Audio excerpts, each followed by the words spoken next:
গ্রামের বাড়িতে যাওয়ার আগে বাড়ির জন্য কি কি শপিং করলাম সেগুলো নিয়ে থাকবে আজকের ভিডিওটি। আশা করছি আজকের ভিডিওটা আপনাদের কাছে খুব বেশি ভালো লাগবে। সো হ্যালো এভরিওয়ান, আসসালামু আলাইকুম। দেশ এবং দেশের বাইরে যে যেখান থেকে আমার ভিডিওটি দেখছেন, আশা করছি আল্লাহর অশেষ রহমতে আপনারা সবাই খুব ভালো আছেন। আমরাও আলহামদুলিল্লাহ খুব ভালো আছি। তো লাস্ট ভিডিওতে আপনারা দেখেছেন যে আমরা স্বপ্নে গিয়েছি শপিং করতে, দেন এখান থেকে বেস্ট বাইয়েও গিয়েছিলাম। তো যাই হোক, এখন দেখাই ফাইনালি বাড়ির জন্য কি কি কেনাকাটা করা হয়েছে।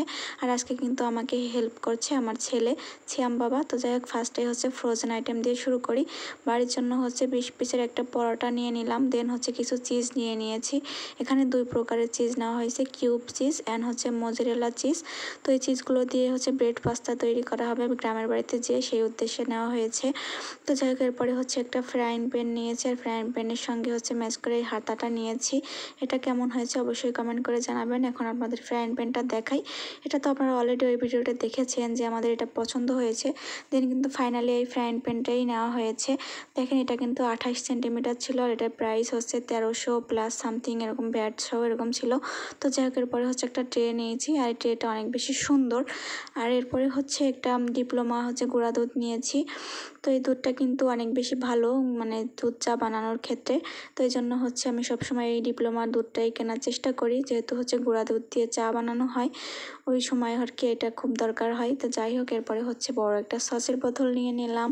টমেটো সস নিয়েছি একটা, আর একটা নিয়ে হয়েছে সয়া সস। তো সয়া সসটা খুবই দরকার হবে যখনই আমরা পাস্তা রান্না করব।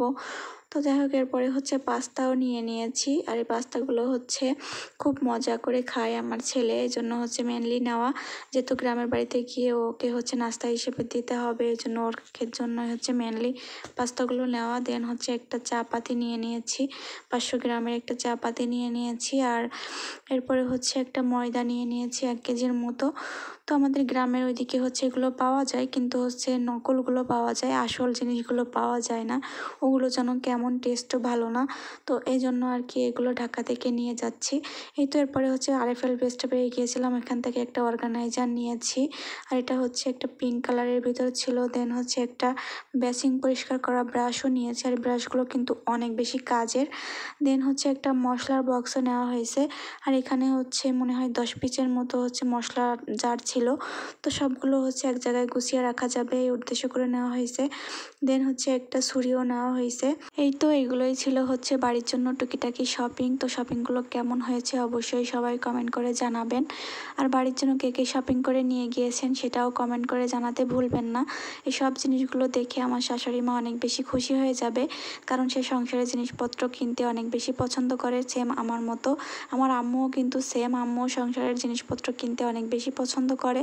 তো আমার শাশুড়ি মা এগুলো পেয়ে অনেক বেশি খুশি হয়ে যাবে, তার খুশিতেই আমাদের খুশি। যাই হোক, এই ছিল আমার আজকের ভিডিওটা। তো আজকের ভিডিওটা কেমন লেগেছে অবশ্যই সবাই কমেন্ট করে যাবেন, আর কেউ কিন্তু একটা লাইক দিতে ভুলবেন না। আর ভিডিওটা সম্পূর্ণ না টেনে এই পর্যন্ত দেখার জন্য সবাইকে অনেক অনেক ধন্যবাদ। তো আজকের ভিডিওটা এই পর্যন্তই। Thank you so much for watching.